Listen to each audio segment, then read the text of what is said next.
Welcome to Nevada Newsmakers. On the broadcast today, we're discussing death with dignity. That bill comes up at the legislature this week with Brian Callister. He's governor-elect of the Nevada American College of Physicians, and Kristen Hanson, community relations advocate for Patients' Rights Action Fund. It's all coming up next on the all-new Nevada Newsmakers.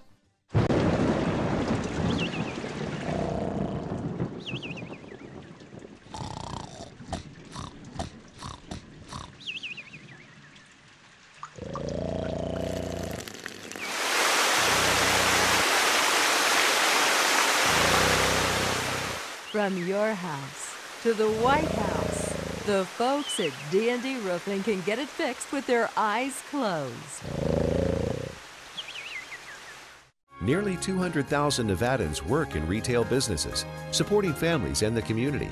Nevada's retail businesses generated over $2 billion in sales tax revenue in 1 year, including nearly $700 million to help our schools. Shop around and see all that Nevada's retailers offer our state. We're the Retail Association of Nevada, representing thousands of Nevada businesses. Businesses that work for Nevada. Pro Group Management is the place where companies can find workers' comp solutions that are designed to meet their specific business requirements. As regulations evolve, Pro Group takes a proactive approach to clear the path to make sure your business stays ahead of the curve. Knowing your workers' comp program is optimized, you can focus on other important matters related to your growing business. Pro Group Management, workers' comp that works for you. Safety is the #1 priority for the trucking industry. Over $7 billion a year is spent on technology like this electronic eye that will apply the brakes automatically. But the most important factor for safety is the truck driver. These hardworking men and women who safely move over 70% of our nation's freight and 94% of Nevada's. We thank you because trucks move America forward. This is Nevada Newsmakers with host Sam Shad, a no-holds-barred political forum. Now, from the Nevada Newsmakers broadcast headquarters, here is Sam Shad. Back on Nevada Newsmakers, the Death with Dignity bill is coming back to the legislature this week, and we're going to have a conversation we had 2 years ago when the bill failed. At that time, Dr. Brian Callister joined us and joins us again. He's the governor-elect of Nevada American College of Physicians, and Kristen Hanson is community relations advocate for Patients' Rights Action Fund. Let's start out with who you're representing, Dr. Callister. You're not representing the State Medical Association in this, correct? No, I'm the governor-elect of the American College of Physicians for Nevada. And the ACP, as we call it, has come out strongly against physician-assisted suicide. And I also represent myself. And do you have a religious input into this as well? No, I'm here to talk solely based on secular arguments, which I think are strong enough that you don't need any theological or other type of argument to see the problems with such a bill. Whether you are a person of faith, an atheist, or somewhere in between, I think the public health consequences and the potential perverse financial incentives, as well as negative consequences for patients that may not be interested in assisted suicide, are glaring, and that's really all you need. One of the reasons, though, that Dr. Joe Hardy, who was chairman of the committee in the assembly last time around, shut this down was because as a doctor, he felt that his duty was to cure patients, not to assist in suicide, and also his personal religious beliefs. Yeah, I think this bill also does really challenge us with regard to a physician's role as healer. And even the AMA, I think, spelled that out quite well when it said doctor-assisted suicide is fundamentally incompatible with the physician's role as healer, would be difficult or impossible to control, and would pose serious societal risks. Okay, but the other side of the coin, and for anybody that watched this 2 years ago, you know that I'm in total opposition to what you folks are discussing here, because I think it's incumbent upon each individual to make choices about their own health and their own end of life, that I would like to see this Death with Dignity bill passed so that I have control over the end of life. You talk about insurance companies and their perverse desire to make money. What evidence do you have that an insurance company has actually utilized this to recommend suicide, assisted suicide, rather than paying for a treatment? Do you have any written evidence to back that up? Written in the case of case reports specifically out of Oregon. Of course, I have not seen individual patient letters. In my experience, I had two cases. One patient who wanted to go to California for a life-saving treatment, looking for a cure. Another patient that was looking to go to Oregon. I had verbal conversations with the insurance medical director from each state, and they in fact said, we're not going to cover the procedure or the transfer. And almost as an aside, they said, hey, by the way, have you talked to them about assisted suicide? Now, proponents and others, and I know this has come up with you before, Sam, have said, well, why didn't you report that to the authorities? Exactly. And the truth of the matter is they didn't do anything illegal. And the insurance companies will tell you, they claim that there'll be no cause and effect, that they approve or deny certain things and approve and deny other things, and there's no causality there. I tend to think that this is not necessarily genuine on their part, because the financial incentive is going to be to deny treatment that may be expensive, and on the other hand, offer something that's cheap, offering a bunch of pills. Okay, but what do you base that on? Let me just finish one point. But what do you base that on? You've made a very strong statement there. What do you base that opinion on, that insurance companies would rather prescribe a pill rather than provide service, when we know that end-of-life care is the most expensive care that can possibly be given, perhaps with the exception of emergency room treatment? Well, that's exactly why they would want to deny it. In Oregon, there are case reports, as I mentioned. Jeanette Wagner, I think her name was, and Stoop. They were both denied chemotherapy and offered the drug. Stephanie Packer, who has a chronic illness in Southern California, came forward and she shared her letter publicly. It's out there, that said, we're not going to cover your expensive medication anymore, but for $1.20 copay, you can have the prescription. So it is happening, and there are case reports out there. And you have copies of that letter? I wouldn't have a copy of the patient's letter, but Stephanie Packer, I know specifically, has shared her letter publicly, so it's out there in the public view.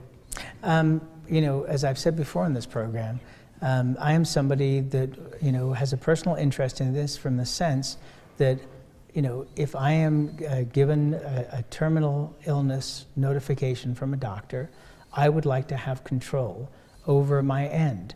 And I would much rather do it by being able to go to a doctor and having a doctor-assisted suicide, rather than going other routes, for example, by purchasing a handgun or by using a hose connected to my automobile in my garage. I would like to have that ability. And this law would provide me a much better and easier way of doing this than those other methods. So Sam, when you receive, God forbid, terminal diagnosis, we're pretty good as physicians. And we're all eventually, by the way, going to receive. We're all terminal by definition. And in fact, that's another thing with this law, is it doesn't say with treatment.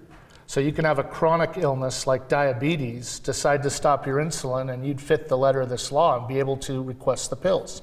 What I'm getting at is, a terminal diagnosis is something that we're pretty good most of the time as physicians in figuring out what you have. So you've got X, and it's probably going to take your life in this time frame. We're very, very poor at predicting how long you're going to live. And in fact, the average error in the medical literature of predicting how long you've got when I give you the bad news ranges from 50 to 70% off. And if you look at the CDC numbers nationally for hospice, 18% of hospice patients who are also certified as 6 months or less, certified, 18% of hospice patients are taken off because they outlive their prognosis. So we don't know how much quality time you might have left. And I can tell you, with the evolution of palliative care treatment technologies and hospice, in 2019, you don't need those pills, Sam, to be kept comfortable. And if you take those pills on a dark and stormy night because you're depressed about a terminal diagnosis, you may forego months, if not years, of good quality time. And you can't take that back. You can't reverse I'm not disagreeing with that. What I'm saying is that if I was given that terminal diagnosis, for example, I was given early Alzheimer's disease diagnosis, I'm going to say goodbye to my family and friends and take care of that situation. And I would much rather do it utilizing death with dignity than using the other methods that I mentioned earlier. And yes, you're absolutely right. Doctors are not perfect. In fact, in recent years, because a lot of my doctors have retired, I have come up against new doctors. In some cases, I have fired those doctors because I didn't think that they were giving very good treatment. So yes, I agree with you that doctors are not God. They can't necessarily come out and tell you exactly how long you're going to live. But if they tell you that you have a life-ending disease, then I want it to be my decision, not a legal decision as to when I can end this. Let's take a break. We'll come back and then we'll get a real-life example when we come back. Tamarack Junction is South Reno's hotspot with over 450 of the latest slots and video games. Sully's Sports Bar, the Dining Car Restaurant, William Hill Sportsbook, and the Tamarack Steakhouse and Lounge. We're just north of the Summit Mall in South Virginia. Yeah. Because of UMC, I'm putting my free time to good use. Because of UMC, she keeps me on my toes. Because of UMC and this guy, I'm here. UMC, the highest level of care in Nevada. Hi, I'm Eric Robnett, owner of Home Energy Experts. Has this ever happened to you? Honey, did you remember to turn down the thermostat? Forgetting to set the temperature? Not fun. We can help. Our new smart thermostat keeps the temperature set for your comfort all by itself. I'm feeling hot now. To increase your comfort, go to homeenergyexperts.com for details. That's homeenergyexperts.com. The signs and symptoms of cataracts can start out small with subtle changes in your vision. So don't wait. Be proactive and take your vision into your own hands. If you're experiencing the onset of cataracts or just have questions, contact your eye care professional or call Eye Care Associates of Nevada today. Dr. Hiss has years of experience specializing in the surgical correction of eye disorders and has completed over 84,000 vision correcting procedures. At Eye Care Associates of Nevada, we'll change the way you look at the world. The Tamarack Junction Steakhouse is known for signature steaks, handcrafted cocktails, and world-class wines. Join us Thursdays and Friday nights from 4:30 to 6:30 in the Steakhouse Lounge for live music, gourmet plates, and well-priced wines, just north of the Summit Mall on South Virginia. This is Nevada Newsmakers. Back on Nevada Newsmakers, we're discussing Death with Dignity, which is coming up this week at the legislature. And one of our guests is Kristen Hanson. She's Community Relations Advocate for the Patients' Rights Action Fund. Is this a secular or religious organization? So the Patients' Rights Action Fund is a national, secular, bipartisan organization that's dedicated to fighting the legalization of assisted suicide. We work at the federal and the state level, and we come in and organize grassroots efforts, a broad spectrum of organizations that are opposed to the assisted suicide legislation in their state and often are not used to working together. So we're here to bring them together. And you have a very personal experience with this. So I became involved on this issue several years ago, back in 2014. My husband, J.J. Hanson, was diagnosed with terminal brain cancer unexpectedly. And when a seizure sent him to the hospital, when I arrived, the doctor told me that he would likely go home. The tests looked fine, the CAT scan, all the other tests they had done. And I pushed for an MRI because I knew that a CAT scan perhaps had missed something. They didn't want to do one because our insurance had a high deductible. They didn't feel it was necessary, but I trusted my gut and I said, we don't want to leave until you do an MRI. The next morning, the neurologist came in, said 50% of patients have a seizure, never have one again, told us that he was going to send JJ home without any medications and we were going to hope that he didn't have another one. Thankfully, I asked about the MRI because I just needed to hear him say that it was okay. And he said, they did one, let me go check it. He left the room for about 15 minutes, came back and said that he found 2 lesions on JJ's left temporal lobe. We had to do a biopsy to find out if it was an infection or cancer, and he ended up having the most aggressive form of brain cancer that there is. They said it was inoperable. He only had 4 months left to live. Treatment never works with this cancer. 3 different doctors told us there was nothing that we could do. Thankfully, we didn't listen. We had a 1-year-old son at the time, and we just had to hold on to hope. We got 5 different opinions, a 5th opinion, and that doctor wanted to help us fight. Luckily, JJ had great success with treatment, and he went into remission for almost 2 years, and we ended up welcoming a 2nd son into the world during that time. We felt every moment that we had together was a gift, and it was shortly after, about 5 months into treatment, when JJ did experience a dark period. He was struggling physically and emotionally with treatment, and he didn't tell us at the time, but later he shared that he questioned everything. He wondered if it would be easier if he just ended his life, if he was too much of a burden on us as a family. And shortly after, he was feeling better, but that's when we saw Brittany Maynard on TV discussing assisted suicide, and from a patient's perspective, he realized how dangerous that was for patients like him, the message of hopelessness when you're so desperately trying to hold on to hope.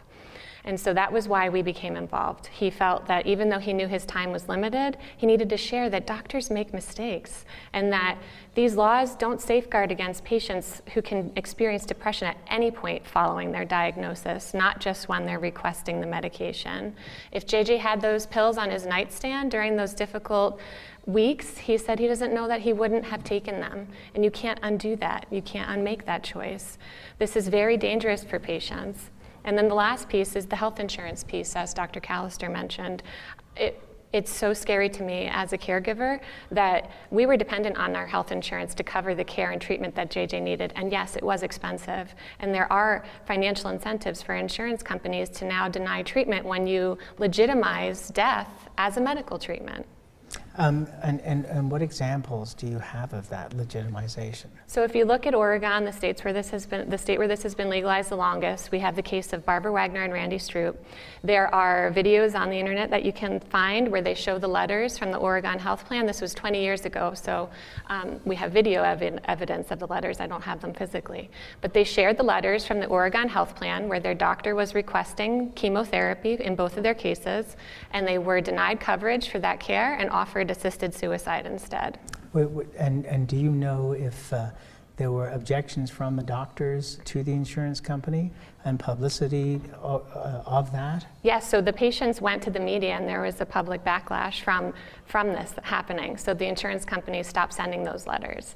They're not stupid. But that doesn't mean that it's not happening over the phone behind closed doors. Was assisted suicide an option for your husband? It was not legal in New York at the time when JJ was diagnosed, and we were very grateful. I don't know what would have happened to his care if it had been legal at the time.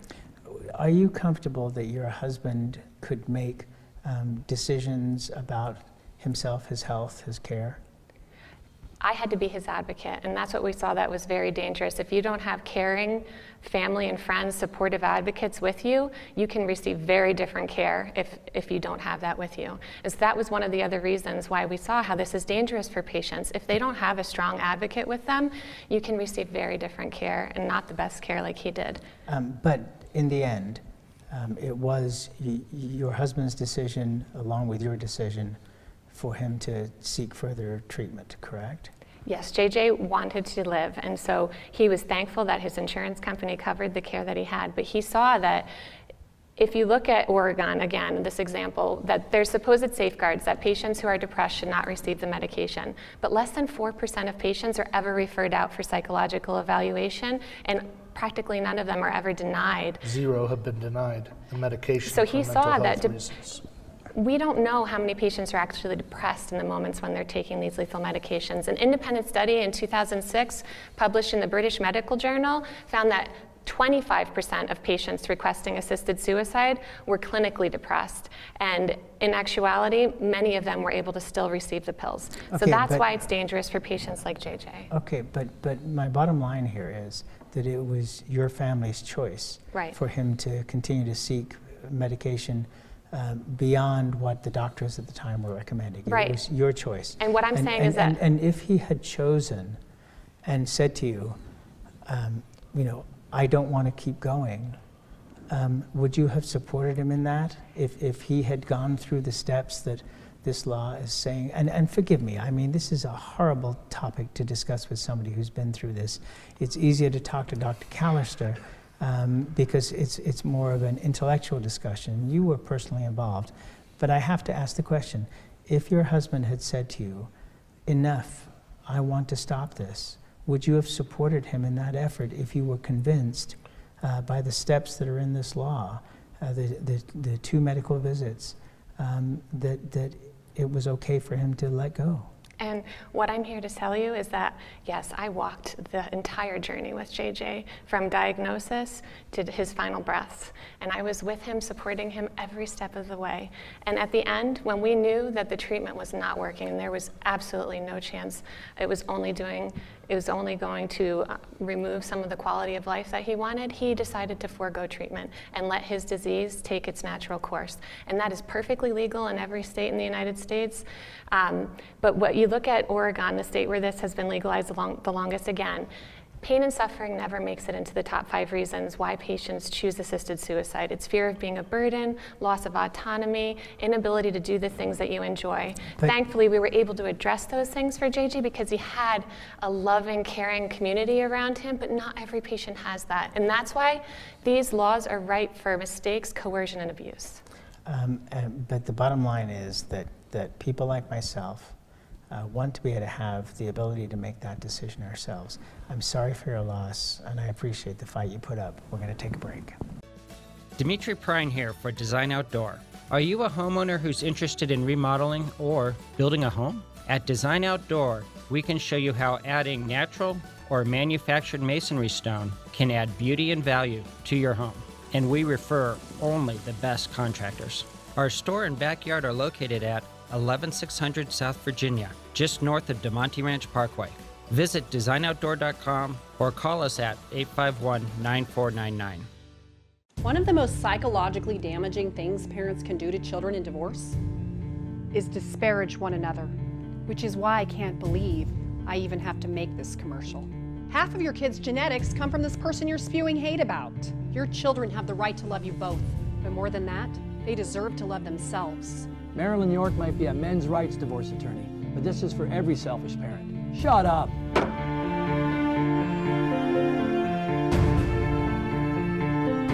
Hi, I'm Dave Newman. Remember me? I used to be the house detective, and now I'm a realtor, full-time at RE/MAX Realty Affiliates. A lot of people ask me, how's the market? You know what? It's fantastic.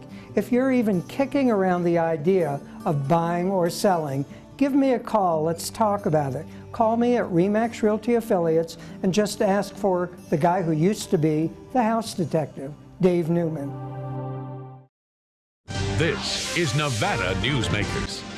And back on Nevada Newsmakers, we're discussing Death with Dignity, the bill that's coming up this week at the legislature, with Dr. Brian Callister, who's governor-elect of Nevada American College of Physicians, and Kristen Hanson, community relations advocate for the Patients' Rights Action Fund.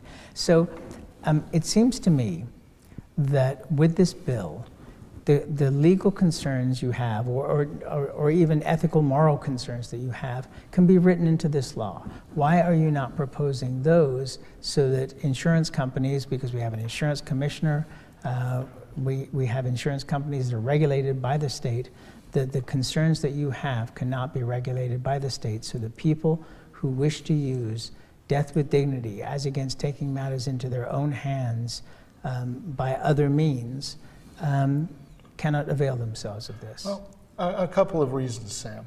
First and foremost, as I mentioned several times, to multiple lawmakers in the past, the insurance companies won't ever show a cause and effect. So it's very difficult, even with the tightest wording, to really control for them denying one procedure but offering the pills as an alternative. And I keep hearing about freedom of choice and autonomy. Well, if this ends up limiting your access to care and potential treatments, that doesn't expand your freedom and choice. It actually limits it by limiting your potential access to different therapies. But you've mentioned, two cases that potentially this occurred with in 20 years in Oregon. that's a pretty infinite, that's almost statistically zero number. No, there's a lot more cases out there. I just like to share the cases that I'm familiar with, because I can 10, speak to those. 20, 100, 500. You know, I mean, we're talking about I can't give you an exact number, but let me get to your other point real quick. I think this is very, very important. Not knowing how much quality time you may have left, and the fact that terminal is defined as 6 months or less, yet we know 18% of hospice patients outlive their prognosis and lots of people go longer. We don't know how much quality time you may have left. And to have two doctors say in their opinion it's 6 months or less, we know that's wrought with error. Generally 50 to 70% off is what the medical literature shows. So to give you those pills and say, you know, it's your choice, Sam, take them. You know what? It's not just your choice. You're making the physician complicit in suicide, and you're taking suicide as a medical treatment. And I think that's a really scary fundamental change in the physician's role as healer.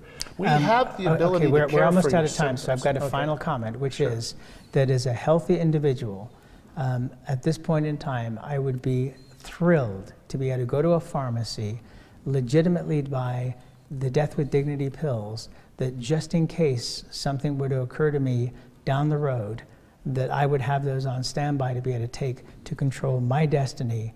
It would be my choice, and not to put the weight on the doctors, but to put the weight on me, because I want to have that choice. That's where we've got to leave it. Well, in an impulsive moment, you could make a terrible mistake. I'll leave you with that. And that would be my responsibility, and I'm okay with that. Well, that's where we have to leave it. Thank you both. Thank you so much. And we'll be right back. A bird's eye captures its surroundings at different heights.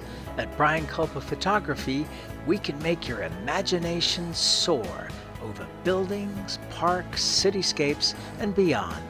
Brian's images tell the story and get the job done. If you need a new perspective to tell your story, contact Brian today. Brian Culpa Photography. Experience the bird's eye view at brianculpaphotography.com.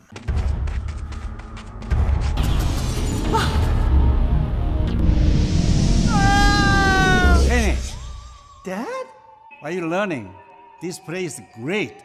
Huh? You gotta try this. Wow, this stuff is great. People are gonna love it. Yes. Yes, they will.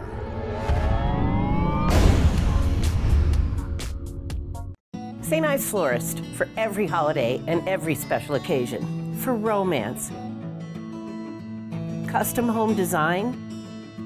We have the largest selection of fresh flowers in northern Nevada. And we also offer a large selection of unique gift items.